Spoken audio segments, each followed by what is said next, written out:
Olá e bem-vindos a mais um mergulho profundo nos bastidores da economia. Olá! Hoje nós temos uma missão muito específica e, sinceramente, fascinante. Uhum. O nosso objetivo aqui é preparar quem nos escuta para navegar por essa última semana de fevereiro de 2026. E olha, com o máximo de clareza e estratégia possível. E para montar esse quebra-cabeça, nós reunimos uma pilha imensa de fontes primárias. Sim, muita coisa. Temos o mais recente relatório Focus do Banco Central, a carteira fresquinha de análise técnica do BTG Pactual. O calendário econômico da semana também. Exato. E, claro, as discussões mais quentes de portais como Infomoney e Money Times. A ideia é extrair apenas o ouro dessas informações. É excelente estarmos debruçados sobre esse material hoje. E que tabuleiro complexo nós temos pela frente até contar com capital alocado, né? Nem me fale. Só para dar um panorama rápido do que está na mesa agora, o Ibovespa continua flertando ali vigorosamente com as máximas históricas. Oscilando na faixa dos 188 mil a 191 mil pontos. Isso. É uma força que impressiona, especialmente quando a gente lembra que a taxa Selic continua cravada na montanha dos 15% ao ano. 15% é muita coisa. E lá fora, o mundo está tentando digerir o impacto das novas tarifas globais dos Estados Unidos, enquanto internamente nós estamos bem no olho do furacão de uma temporada de balanços corporativos. Balanços que têm revelado uma resiliência absurda das empresas, aliás. Exatamente. Bom, tem muita peça se movendo ao mesmo tempo, certo?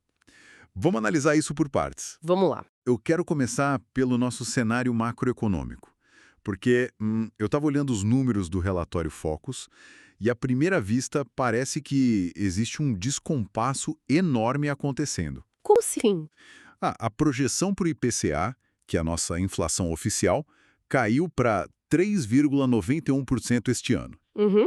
E a projeção do PIB subiu para 1,82%. Ou seja, inflação caindo e economia crescendo. O cenário dos sonhos, né?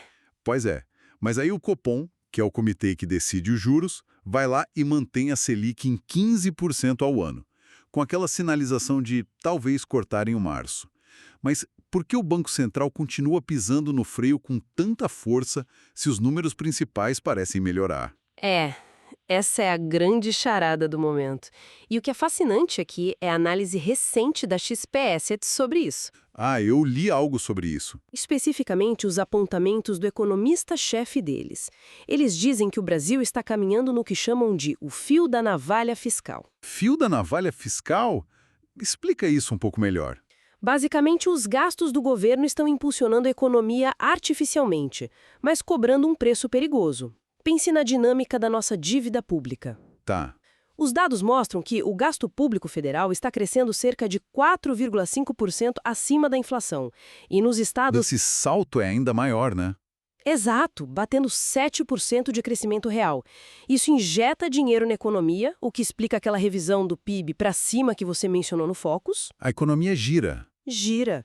Só que essa injeção de capital via gasto público aumenta o risco da dívida do país, o que exige que os juros permaneçam altíssimos para atrair investidores que queiram financiar essa dívida. Entendi. E essa injeção de dinheiro bate de frente com o mercado de trabalho também, certo? Totalmente. Porque eu estava lendo sobre os números do emprego e me veio à mente a analogia de um balde. Um balde. Como assim? Imagina que a nossa força de trabalho é um balde. Há alguns anos, esse balde tinha muita água faltando, ou seja, muita gente desempregada caçando qualquer vaga. Sim, verdade. Mas hoje o desemprego recuou para a mínima histórica de 5,2%. Uhum. O balde está transbordando. Isso não deveria ser o cenário maravilhoso para o país? Porque o Banco Central olha para o desemprego baixo como se fosse um problema para a inflação. Parece muito contraintuitivo, não é? Muito. Do ponto de vista social é fantástico, mas na mecânica econômica nua e crua, quando o balde está cheio, as empresas começam a brigar a tapas pelos trabalhadores que restam. E como elas convencem alguém a mudar de emprego? Pagando mais, o rendimento médio efetivo do trabalhador cresceu 8% de forma anualizada. O que é ótimo para o bolso de quem trabalha. Com certeza. Mas aí entra o efeito cascata. Quando as pessoas ganham mais, elas consomem mais, especialmente serviços. Vão mais a restaurantes, viajam mais. Contratam mais serviços estéticos, reformas. E como o setor de serviços depende intensamente de mão de obra que agora está mais cara... O dono do restaurante repassa esse custo extra para o preço do prato. Exatamente. O resultado prático que as planilhas do Banco Central mostram é que a inflação de serviços está rodando a absurdos 8,6% anualizados. Nossa, 8,6% é mais que o dobro da meta geral. Pois é, e a inflação de serviços é a mais pegajosa, a mais difícil de derrubar. É por isso que cortar os juros de 15% vira um desafio monumental. O Banco Central sabe que se baixar a guarda agora, essa pressão de consumo vai desancorar os preços. É um trabalho de equilíbrio pratos onde qualquer vento mais forte derruba tudo. E falando em ventos fortes, o cenário internacional resolveu mandar um furacão, não é? Com certeza. Mudando um pouco o foco para o tabuleiro global, o assunto que dominou os portais foi a entrada em vigor da nova política comercial do governo Donald Trump. As novas tarifas? Sim, as notícias já confirmam uma tarifa global de 10% sobre todas as importações que entram nos Estados Unidos. Com aquela ameaça clara de subir para 15% a qualquer momento. Pois é, a minha primeira reação, e imagino que a de muita gente que escuta a gente agora, é pensar que, pronto, o comércio global vai travar e os países emergentes vão pagar a conta. É o reflexo natural de autodefesa do mercado, né? A imposição de barreiras pela maior economia do planeta normalmente drena a liquidez. Gera aversão ao risco. Isso. Mas aqui é onde a coisa fica realmente interessante. Ah, sim, eu estava lendo um estudo citado pelo Infomoney que me deixou completamente intrigado. Eles argumentam que, ironicamente, o Brasil pode ser um dos maiores beneficiados por esse choque tarifário. Sim, como é possível o Brasil se dar bem no meio de uma guerra comercial dessa magnitude? O segredo está na realocação das cadeias de suprimentos. Quando os Estados Unidos erguem muros, a água do comércio global não para de fluir. Ela apenas encontra novos caminhos. Ok. E o Brasil tem uma posição geopolítica de neutralidade que, de repente, passou a valer muito dinheiro. O exemplo mais cristalino citado nas análises é o setor aéreo e de defesa, especificamente a nossa Embraer. O que está acontecendo com a Embraer nesse contexto exato? Houve uma recente proibição de exportação por parte da China de componentes para empresas japonesas que produzem bens militares. Certo. Isso criou um vácuo logístico gigantesco. E, além disso, as novas tarifas americanas penalizam fortemente a Ásia. Então, fornecedores que mantinham a engrenagem funcionando, de repente estão bloqueados ou caros demais. Exato. Empresas como a Embraer, que tem excelência técnica comprovada e estão em um país que mantém boas relações comerciais com ambos os lados, acabam absorvendo essa demanda órfã. Ou seja, a tarifa não destrói a demanda por aviões ou equipamentos, ela só muda o endereço de quem vai fabricar. E o Brasil está no endereço certo. O Brasil vira um porto seguro produtivo. Fantástico. E isso não se restringe à Embraer. Essa lógica se aplica a commodities industriais e ao agronegócio, onde podemos preencher lacunas deixadas por fornecedores que entraram na lista de restrições tarifárias. E isso me faz pensar no quanto a agenda econômica desta semana vai ser crucial para testar todas essas teorias na prática. Muito crucial. Quais são os dados reais que quem está investindo precisa circular de caneta vermelha no calendário? Há 3 focos fundamentais para esta semana. O primeiro, logo aqui no Brasil, é o IPCA 15. A prévia da inflação. Isso. Para o pessoal que acompanha o mercado, é basicamente a prévia da nossa inflação oficial.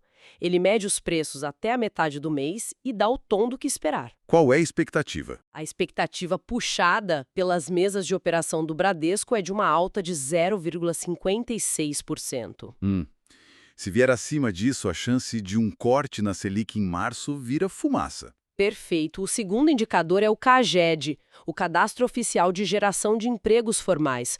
O mercado espera a criação de 84 mil novas vagas em janeiro. Se esse número vier muito forte, confirma aquela nossa tese do balde transbordando. E da pressão nos salários. E por último, no fronte internacional, o mundo inteiro vai parar para olhar o índice PPI nos Estados Unidos. O PPI que mede a inflação no atacado. Isso, na porta da fábrica americana. Ele é o termômetro que antecipa se a inflação vai chegar no consumidor final lá nos Estados Unidos. E se o PPI vier quente, o Federal Reserve, que é o banco central deles, pode atrasar o corte de juros por lá. O que fortalece o dólar contra o real imediatamente. É loucura pensar que, com tudo isso na mesa, juros a 15%, inflação de serviços resistente, governo gastando, guerra tarifária lá fora, a gente ainda veja a nossa bolsa de valores beirando 190 mil pontos. ou numa dinâmica muito particular. Isso me faz querer direcionar nossa lente para a microeconomia, para dentro das empresas. Porque nós estamos no auge da temporada de balanços, conhecendo os resultados consolidados de 2025. Uhum. Como essas companhias estão sobrevivendo a isso? Elas não estão apenas sobrevivendo, estão prosperando de uma forma que desafia a gravidade macroeconômica. Eu vi alguns destaques da central de dividendos do Money Times e os números são assustadores de tão bons. Sim. O que mais chama atenção na sua visão? Olha, a Gerdau, no meio desse cenário pesado de siderurgia, reportou um lucro de 670 milhões de reais no trimestre. O número fortíssimo. E não só isso. Eles anunciaram expansão de caixa, pagamento de dividendos e até programa de recompra de ações. Exato. O Banco do Brasil, outro gigante, antecipou 400 milhões em JCP. E a Vivo, no setor de telecomunicações, esmagou as projeções, com quase 1,88 bilhão de reais de lucro líquido. Bilhões. Como uma empresa consegue lucrar tanto e ainda comprar a própria ação com o custo do dinheiro tão alto? Quando uma empresa como a Gerdau faz recompra de ações no ambiente de Selic a 15%, ela está mandando um recado muito claro para o mercado. Qual o recado? Nós temos tanto caixa sobrando e a nossa ação está tão barata na bolsa que o melhor investimento que podemos fazer agora é comprar um pedaço de nós mesmos. Uau, é muita confiança. E a explicação para esse fenômeno corporativo está na eficiência adquirida na marra. Nos últimos anos, as tesourarias dessas empresas aprenderam a operar no modo hard. Cortaram gorduras. Alongaram dívidas quando os juros estavam menores e focaram absurdamente em margem de lucro em vez de apenas crescer a receita a qualquer custo. E a semana está só começando, né? Pelo que vi nos calendários, os próximos dias vão trazer balanços pesados. Sim, o mercado se está com a lupa voltada para gigantes de diferentes frentes. Teremos os números da WEG, que é sempre o padrão ouro de eficiência industrial do Brasil. Sempre entregando muito. Teremos também os pesos pesados da nova economia, como o Mercado Livre e Nubank. Aí o varejo. Para sentir o pulso real do consumidor que está lidando com crédito caro, teremos os balanços da C&A e do Grupo Pão de Açúcar. O que precisamos observar neles? Se essas empresas do varejo conseguiram blindar suas margens de lucro ou se a inadimplência e o juro alto finalmente cobraram a conta. É uma resiliência que chama muita atenção. E essa eficiência corporativa nos leva naturalmente para os gráficos, porque se os fundamentos das empresas estão sólidos, isso tem que refletir no preço da ação. Naturalmente. O Ibovespa fechou recentemente na casa de 188.853 pontos. É uma alta acumulada no ano de mais de 50%. Uma pernada histórica. Isso com o dólar estacionado ali perto de R$ 5,17. Então, quando a gente sai dos balanços e vai para a análise gráfica, para o puro e simples price action, o que tudo isso significa? Quando o cenário macroeconômico parece um mar revolto de notícias conflitantes, o gráfico funciona como um raio-x. Ele mostra para onde o dinheiro grande, o fluxo institucional, está realmente indo. Ah, entendi. E o relatório de análise técnica do BTG Pactual para esta semana traz leituras estruturais muito importantes. Eles não estão olhando para o ruído diário, estão olhando para tendências de longo prazo. E qual é o grande destaque deles? O caso que eles destacam com mais ênfase é o do Bradesco, o ticker BBDC4. O Bradesco apanhou bastante em 2024 e 2025, certo? O que mudou no gráfico? Segundo o BTG, o ativo rompeu uma congestão, uma lateralidade que vinha prendendo o preço durante muito tempo em 2025. Mas o detalhe mais importante é que, ao romper essa resistência, a ação cruzou para cima a média móvel de 200 dias. Para quem da nossa audiência não passa o dia inteiro encarando tela de home broker, o que exatamente essa média de 200 dias significa na prática? Ótima pergunta. Imagine a média móvel de 200 dias como uma grande fronteira psicológica no mercado. Tá. Ela representa o preço médio da ação ao longo de quase um ano de negociação. Quando o preço de uma ação está abaixo dessa linha, os grandes fundos consideram que ela está em tendência de baixa. E quando ela cruza para cima? Quando ela cruza e se sustenta acima dessa linha, é como se soasse um alarme nos computadores dos grandes investidores globais dizendo que a tendência virou. É hora de comprar. É um divisor de águas técnico, então. Exatamente. E com esse alarme soando, até onde o BTG acha que o preço pode ir? Eu vi que eles mencionaram algumas projeções matemáticas no relatório. Eles mencionam as projeções de Fibonacci. Sem entrar num jargão muito matemático, Fibonacci é uma ferramenta que ajuda a prever onde os próximos tetos de preço podem se formar. Baseados na proporção do movimento anterior, né? Isso, os algoritmos usam muito isso. E os alvos técnicos que o BTG delineou para o Bradesco, baseados nessas projeções, estão na casa de R$ 24,85 no curto prazo, Podendo ir além. podendo buscar os R$ 29,00 no horizonte um pouco mais estendido. Bem interessante ver um bancão tradicional demonstrando essa força. Mas o relatório não foca só no setor financeiro, não, é? O agronegócio também apareceu com oportunidades de reversão. Apareceu sim, e com um padrão técnico muito bonito. O destaque deles vai para São Martinho, a SMTO3. O papel confirmou uma reversão clara de tendência de baixa. Como eles identificaram isso? No jargão gráfico, houve o cruzamento das médias móveis de 21 e 50 dias. Traduzindo isso para o português claro para o pessoal. Significa que a velocidade das compras recentes, a média de 21 dias, superou a inércia vendedora das últimas semanas, que é a média de 50. O mercado pisou no acelerador. Isso mesmo. O BTG aponta que com esse movimento, o alvo principal de preço para São Martinho agora é a barreira psicológica dos R$ 100.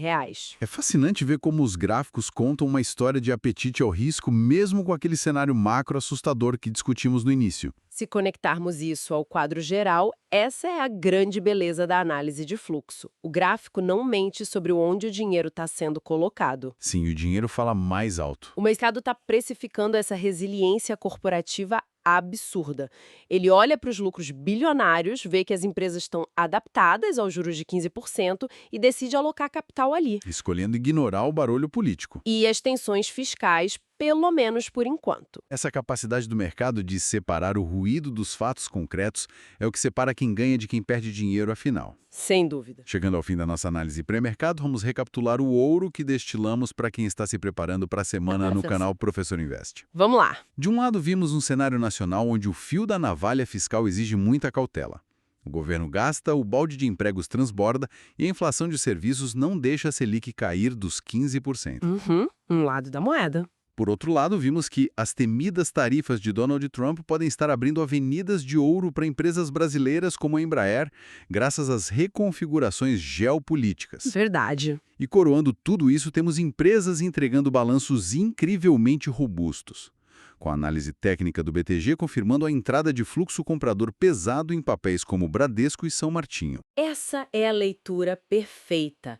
O cenário exige que o investidor seja quase esquizofrênico de forma saudável. Como assim? É preciso ter o pé no freio olhando para o risco fiscal, mas o pé no acelerador olhando para as oportunidades microeconômicas. A aplicação prática disso tudo é clara.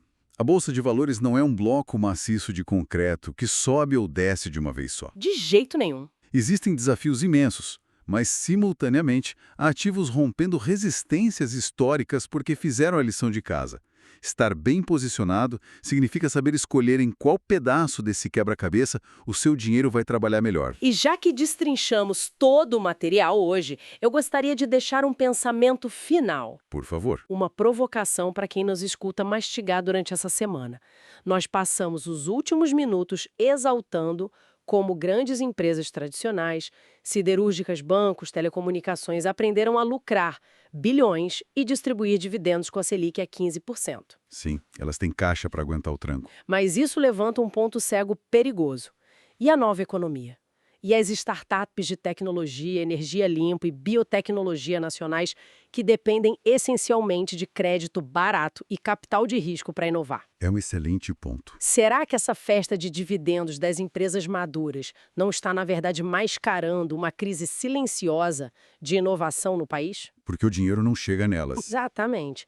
Se o dinheiro só flui para o porto seguro do que já existe, corremos o risco de acordar daqui a 5 anos e percebermos que o Brasil sobreviveu aos juros altos, mas parou no tempo em termos de tecnologia e competitividade futura. Pesado. É algo para mantermos no radar.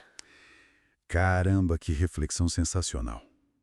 Um verdadeiro choque de realidade para quem acha que olhar para o mercado é só ver a cor da tela no fim do dia. Pois é, vai muito além. E com essa provocação cirúrgica, nós encerramos o nosso mergulho de hoje. Muito obrigado a todos que nos acompanharam até aqui. Seja no carro, na academia ou com o bloco de notas aberto. Obrigada pela companhia, pessoal. A missão foi cumprida. Quem está nos ouvindo está oficialmente preparado para os desafios e as oportunidades dessa semana no mercado financeiro. Mantenham a mente aberta, analisem os dados com frieza e ótimos negócios. Até o nosso próximo mergulho profundo.